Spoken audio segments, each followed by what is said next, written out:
शिवाय नमस्तुभ्यम। हर हर महादेव। पंडित प्रदीप जी मिश्रा द्वारा श्री शिव महापुराण कथा मेरठ उत्तर प्रदेश में शुरू हो गई है। ये 7 दिवसीय शिव महापुराण कथा जो 15 दिसंबर से लेकर 21 दिसंबर 2024 तक चलेगी। कथा का समय है दोपहर को 1 बजे से लेकर शाम को 4 बजे तक। कथा आस्था टीवी और यूट्यूब चैनल के माध्यम से लाइव देखी जा सकती है। आज की कथा में गुरुजी ने सोमवार के दिन किए जाने वाले एक विशेष उपाय की जानकारी दी, जो आपको केवल एक ही सोमवार करना है। उपाय क्या है, कैसे करना है, इसके लिए वीडियो को पूरा देखें ताकि कोई भी उपयोगी जानकारी आपसे ना छूटे। और साथ ही साथ गुरुजी ने आज अक्षत चढ़ाने की विशेषता के बारे में बताया, इसके लिए आप वीडियो को पूरा देखें। आज 17 दिसंबर 2024 तीसरे दिन की कथा पूर्ण हो चुकी है। कथा में गुरुजी ने कुल मिलाकर 15 उपाय पत्र और उपयोगी जानकारियाँ दी है। सभी की जानकारी आपको इस वीडियो के माध्यम से प्राप्त होगी। यदि किसी कारणवश आप आज की कथा नहीं सुन पाए हो तो पूरी कथा का रस तत्व आपको इस छोटे से वीडियो के माध्यम से प्राप्त होगा। आइए शुरू करते हैं। कथा शुरू करते गुरुजी ने कहा, समुंदर के अंदर रतन मणिक आदि बहुत सा खजाना भरा हुआ है, बस निकालने वाला चाहिए। समुंदर को देखने से, किनारे से घूमने से, या फिर नौका में बैठकर घूमने से, या फिर समंदर में नहाने से ये खजाना प्राप्त नहीं हो सकता। उसके लिए आपको समंदर में डुबकी लगाना आवश्यक होता है और उस रतन मोती मणिक आदि उसको आपको प्राप्त वहाँ पर अवश्य होता है। उसी तरह आप शिव महापुराण कथा कहती है, आप कथा को केवल ऊपर ऊपर से सुन रहे हैं, मतलब घूमते फिरते सुन रहे हैं। आपका कथा में मन नहीं लग रहा, आप यहाँ वहाँ देख रहे हैं या फिर यहाँ वहाँ आपका मन लग रहा है, तो ऐसे में आपको शंकर नहीं मिल सकते। शंकर भगवान को प्राप्त करने के लिए आपको शिव महापुराण कथा के अंदर उतरना पड़ेगा, थोड़ा बैठकर उसे समझना होगा। बढ़ते हैं कथा की दूसरी विशेष जानकारी की ओर। गुरुजी ने कहा, कहानी और कथा उसकी होती है जो इस संसार में नहीं होता, पर शिव महापुराण ना कथा है ना कहानी है, ये तो शंकर का एक रूप है। शंकर तो कंकर कंकर में समाये हुए हैं, कहीं नहीं जाते, वे अजर और अमर हैं। बस आप जितने दिल से, जितने भाव से शंकर को पुकारेंगे वो अवश्य आएंगे। इसके बाद गुरुजी ने कहा, समुंदर के किनारे कभी आबादी नहीं होती, समुंदर के किनारे कभी आबादी नहीं होती। शंकर पर जल चढ़ाने वाले की कभी बर्बादी नहीं होती। बढ़ते हैं कथा की तीसरी विशेष जानकारी की ओर। गुरुजी ने कहा, शिव महापुराण की कथा कहती है, हीरा को परखने वाला आपको बहुत मिल जाएंगे, हीरे को जानने वाले आपको बहुत मिल जाएंगे, पर पीरा को जानने वाला आपको कोई नहीं मिलेगा। शिव महापुराण की कथा कहती है कि सुख के आंसू ठंडे होते हैं, पर दुख के आंसू भी गर्म होते हैं, क्योंकि उनमें पीड़ा होती है। इसीलिए शिव महापुराण की कथा कहती है, आपको हीरो को समझो या ना समझो, पर पीड़ा को आपको ज़रूर समझना चाहिए। आपके नज़दीक में यदि किसी को कोई पीड़ा है तो आपको उसकी पीड़ा को समझकर आप अपनी इच्छा अनुसार, अपने सामर्थ्य अनुसार आपको उसकी मदद ज़रूर करनी चाहिए। बढ़ते हैं कथा की चौथी विशेष जानकारी की ओर। गुरुजी ने काफ़ी अच्छे उपाय की जानकारी दी। गुरुजी ने कहा, अगर आप शंकर भगवान के मंदिर में जाकर जल चढ़ा रहे हो तो काफ़ी अच्छी बात है, पर कोई कारण से अगर आप शंकर भगवान के मंदिर नहीं जा पा रहे हैं, व्यवस्था नहीं है, व्यस्त हो, या फिर आसपास मंदिर नहीं है, या फिर आपको मंदिर में जाने नहीं दिया जाता, मतलब कोई भी कारण, जिस कारण से अगर आप शंकर भगवान के मंदिर नहीं जा पा रहे हो, जल नहीं चढ़ा पा रहे हो, तो आपको अपने घर में ही जो शिवलिंग है, अपने घर के मंदिर में जो शिवलिंग है, घर में जहाँ पूजन पाठ करते हैं वहाँ पर जो शिवलिंग रखा हुआ है, तो आपको उस पर जल चढ़ाना शुरू कर देना चाहिए। पर अगर आपके घर में भी शिवलिंग नहीं है, या फिर घर के शिवलिंग पर आप जल नहीं चढ़ा पा रहे हो, तो अगर आपके घर के आसपास या घर में बेलपत्र का पेड़ है, बेलपत्र का पौधा हो, तो उसके नीचे आपको जल चढ़ाना शुरू कर देना चाहिए। अगर आप ये भी कर लेते हैं तो आपको भोलेनाथ की कृपा अवश्य प्राप्त होती है। बढ़ते हैं कथा की पांचवी विशेष जानकारी की ओर। गुरुजी पंडित प्रदीप जी मिश्रा ने बिल्कुल नए उपाय की जानकारी देते हुए सोमवार का एक नियम बताया है। अब आप इसे उपाय समझो या फिर नियम समझो, ये आपके ऊपर है, पर इसे आपको कैसे धारण करते हैं, आपको अपने जीवन में उन्नति देखने को मिलती है। गुरुजी ने कहा, यह नियम आपको महीने में सिर्फ एक सोमवार को ही करना है। महीने में जितने सोमवार आते हैं, कोई भी एक सोमवार का चयन कर ले, ये नियम आप उस सोमवार को कर सकते हैं। सोमवार आप अधिक नहीं करेंगे तो भी चलेगा, बस आपको महीने में आने वाले एक सोमवार को ये नियम करना है। नियम काफ़ी सरल और आसान है। सुबह, दोपहर और शाम का नियम है। ध्यान से सुने कि आपको क्या करना है और कैसे करना है। सबसे पहले सुबह उठे और उठने के बाद नहा धोकर स्वच्छ कपड़े पहनकर फ्रेश होकर आपको भोलेनाथ के मंदिर में जाकर शिवलिंग पर एक कलश जल चढ़ाना है।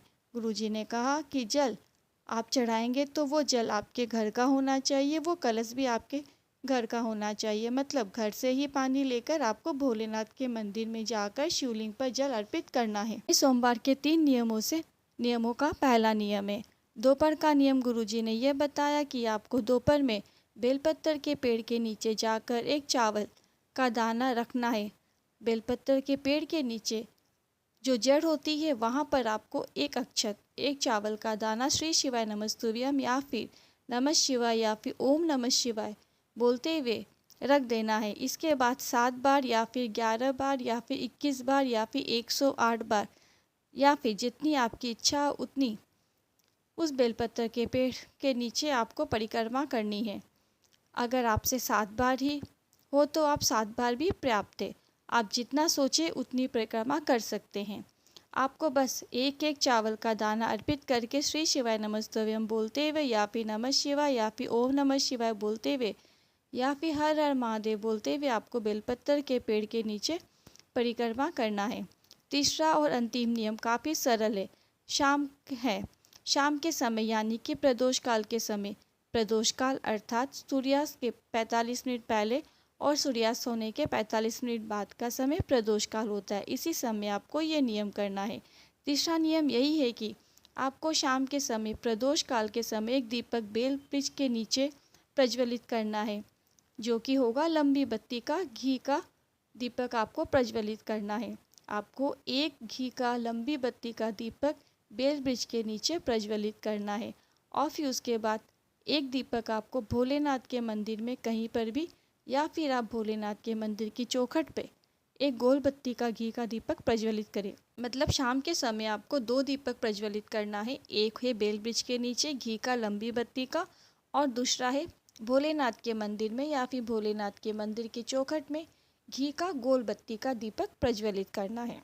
काफ़ी सरल नियम था सोमवार का, बस आपको इतना ही करना है। ये उपाय हमारे जीवन में उन्नति प्राप्त करने के लिए है कि गुरुजी ने बताया बेल वृक्ष के पेड़ के नीचे अक्षत हम उन्नति प्राप्ति के लिए अर्पित करते हैं। ये उपाय करने से आपको आपके जीवन में सभी दुख, तकलीफ और कष्ट दूर होते हुए नजर आएंगे। पर इसके साथ ही आपको जीवन में उन्नति भी देखने को मिलेगी। गुरुजी ने कहा कि महीने में अगर आप 4-5 सोमवार आते हैं उसमें से यदि आप एक सोमवार करेंगे तो भी पर्याप्त है। पर अगर आप एक सोमवार नहीं कर पा रहे हैं तो आपको ये नियम बनाना है कि 6 महीने में ये उपाय एक सोमवार को आप अवश्य करेंगे। यदि आप 6 महीने में भी नहीं कर पा रहे तो वर्ष में एक बार आप किसी भी सोमवार के दिन ये उपाय एक बार ज़रूर करेंगे तो आपको लाभ ज़रूर देखने को मिलेगा। वैसे आप महीने में एक बार भी कर सकते हैं, यानी कि हर महीने में किसी भी महीने में हर महीने में एक सोमवार को आपको ये विधान करना चाहिए। ये नियम अवश्य धारण करना चाहिए। बढ़ते हैं कथा की छठी विशेष जानकारी की ओर। गुरुजी ने बहुत ही अच्छे और सरल उपाय बताते हुए अक्षत अर्पित करने के तरीके बताए हैं। कहाँ कहाँ अक्षत अर्पित करने से क्या क्या आपको प्राप्त होता है। आप जिस उद्देश्य के लिए अक्षत अर्पित करना चाहते हैं तो आप एक नियम धारण कर सकते हैं कि जब आप भोलेनाथ के मंदिर जाएंगे तो मैं अपने इस उद्देश्य के लिए इस स्थान पर एक अक्षत अर्पित करूंगा। कौन कौन से स्थान है तो गुरुजी ने बताया है, आप वो भी समझ लीजिए। गुरुजी ने कहा है कि बेलपत्र के पेड़ के नीचे अगर आप अक्षत अर्पित कर रहे हैं तो आप अपने जीवन में उन्नति प्राप्त करने के लिए अर्पित कर रहे हैं। अगर आप माता अशोक सुंदरी के स्थान पर अर्पित कर रहे हैं तो ये आप संतान प्राप्ति के लिए कर रहे हैं। मतलब जिन्हें संतान संबंधित समस्या आ रही है तो आपको माता अशोक सुंदरी के स्थान पर अक्षत अर्पित करना है, मतलब चावल का दाना अर्पित करना है। इसके साथ ही गुरुजी ने बताया गणेश भगवान के स्थान पर अगर आप अक्षत अर्पित करते हैं तो घर में कोई मंगल कार्य हो उसके लिए आप ऐसा कर रहे हैं। घर में विवाह हो या फिर कोई भी शुभ कार्य हो, अगर आप ऐसा चाहते हैं तो आपको गणेश भगवान के स्थान पर अक्षत अर्पित करना शुरू कर देना है। शिवलिंग के ऊपर हम अक्षत रोग मुक्ति के लिए अर्पित करते हैं। अगर आपके घर में कोई बीमार है तो आप उसके निमित्त या उसके द्वारा शिवलिंग के ऊपर एक चावल का दाना अवश्य अर्पित करवाएं। इसके साथ ही कार्तिकेय भगवान के स्थान पर अगर आप एक चावल का दाना अर्पित कर रहे हैं तो ये हमारे बच्चों को सुख समृद्धि के लिए अर्पित कर रहे हैं। अपने बच्चे के लिए बच्चों के द्वारा आप ये एक चावल का दाना कार्तिकेय भगवान के स्थान पर शिवलिंग पर जो होता है वहाँ पर अर्पित करवाएं।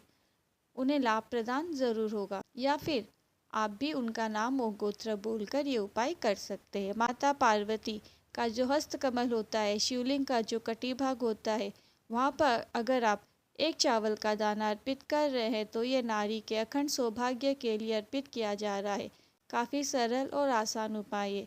आप अपनी आवश्यकता के अनुसार किसी भी उपाय का चयन कर सकते हैं और लगातार रोज या फिर जब भी आप भोलेनाथ के मंदिर जाएं तो शिवलिंग पर आप उस स्थान पर अक्षत अर्पित कर सकते हैं, मतलब चावल का दाना अर्पित करना शुरू कर सकते हैं। बढ़ते हैं कथा की 7वीं और अंतिम विशेष जानकारी की ओर। गुरुजी की अगली शिव महापुराण कथा 24 दिसंबर से लेकर 30 दिसंबर तक रायपुर में होगी। कथा स्थल की जानकारी इस प्रकार है। पुराना धमतरी रोड, सेज बहार, रायपुर। ये कथा दोपहर को 2 बजे से लेकर शाम को 5 बजे तक होगी। इसके बाद अगली शिव महापुराण कथा 4 जनवरी से लेकर 10 जनवरी तक छुड़िया हाले कोशा, राजनंदनगांव, छत्तीसगढ़ में होगी। इसके बाद अगली शिव महापुराण कथा 16 जनवरी से लेकर 22 जनवरी तक सूरत, गुजरात में होगी। इसके बाद अगली शिव महापुराण कथा 24 जनवरी से लेकर 30 जनवरी तक साकरी, महाराष्ट्र में होगी। इसके बाद अगली शिव महापुराण कथा 1 फरवरी से लेकर 7 फरवरी 2025 तक कांकेर, छत्तीसगढ़ में होगी। इसके बाद अगली शिव महापुराण कथा 10 फरवरी से लेकर 16 फरवरी तक प्रयागराज में होगी।